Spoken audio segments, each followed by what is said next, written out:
In a post on the Mysterious Writings website from June 2014, Forrest was asked the following question: are there any false clues or red herrings intentionally laid out within the poem?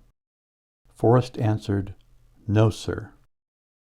Also from June 2014, in Scrapbook 78, Forrest stated that, "I have never consciously misled any searcher." Although Forrest explicitly stated that he had never consciously misled searchers and that there were no red herrings in the poem, I had, from the start of my search, proceeded as if there were red herrings and subterfuge throughout everything Forrest wrote and said, including the poem. Whether Forrest had inserted red herrings was irrelevant. Forrest did not have a comprehensive knowledge of the search area, nor did Forrest have any perspective other than his own from which to view his words. It was impossible for Forrest himself to know whether his words could legitimately, but unintentionally, lead someone astray. Even if Forrest did not intentionally insert red herrings, there still might be plain old unintentional herrings lurking about.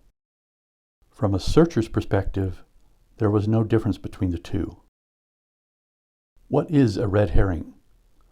One definition of a red herring is something, especially a clue, that is or is intended to be misleading or distracting. Forrest encouraged searchers to look for little abstract things that might catch up in your brain, that might be a hint to a clue. Forrest purposefully inserted little things that might catch up in searchers' brains. Forrest's intent in doing so was to provide hints to searchers. But Forrest's intentions were irrelevant. Forrest did not have to intend for his words to be misleading in order for his words to be misleading. Just because something was not misleading to Forrest does not mean it wouldn't be misleading to searchers.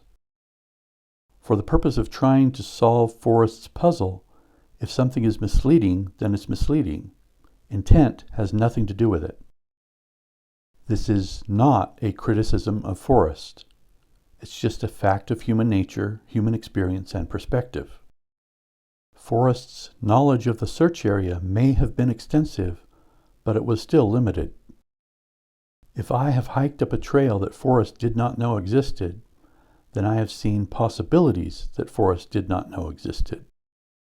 Forrest had no way of knowing how well his words could match to somewhere that he'd never been. Personally, I absolutely loved the challenge that all of this brought.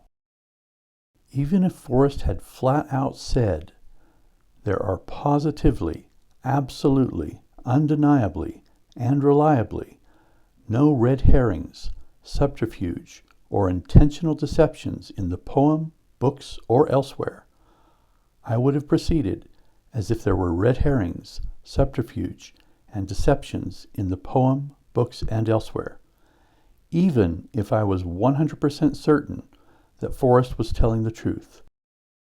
There was no other way. Interpret something correctly and you get a hint. Interpret it incorrectly and you get a herring.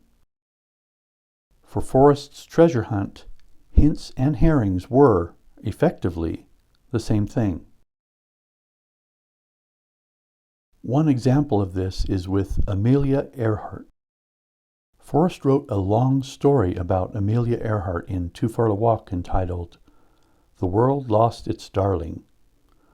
Forrest also mentioned Earhart in the poem "Is It My Candy Ann?" that appeared in Once Upon a While. Forrest dropped Amelia Earhart's name a few other times, including one with a connection to Eric Sloane. So why was Forrest referencing Amelia Earhart? Forrest was emphatic that he did not intentionally mislead searchers, so the references were not an intentional red herring. But were they a hint? The first possibility I considered for any potential hint was that it was not a hint.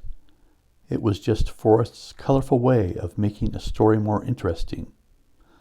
That was always the first possibility. For Amelia Earhart, one possibility of a hint was that Forrest was nudging searchers toward Kerwin, Wyoming. Kerwin, Wyoming was where Earhart was building a summer cabin. With the Wood River and Brown Mountain nearby, it's easy to see why this caught the eye of searchers. Another possibility for Amelia Earhart was that Forrest was giving an additional hint toward Gardner Island.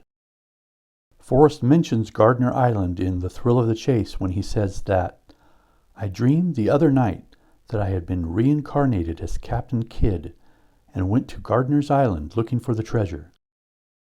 The connection between that quote and Amelia Earhart is that some people speculate that she crashed on or near Nikomaroro Island. Nikomaroro Island was previously known as Gardner Island. Both of those interpretations of the potential Amelia Earhart hint are, in my opinion, high-quality interpretations.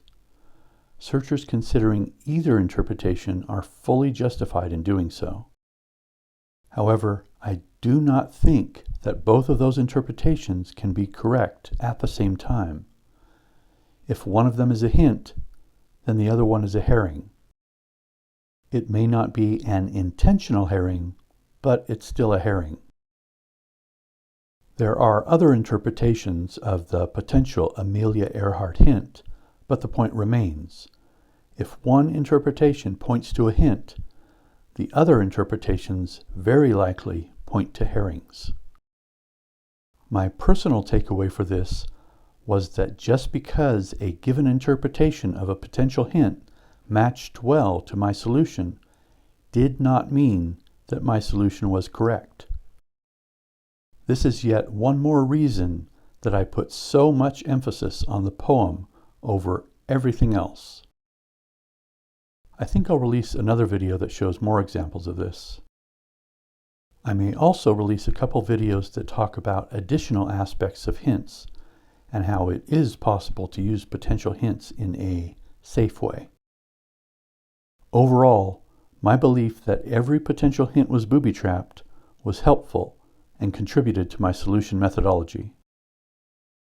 Thank you for watching.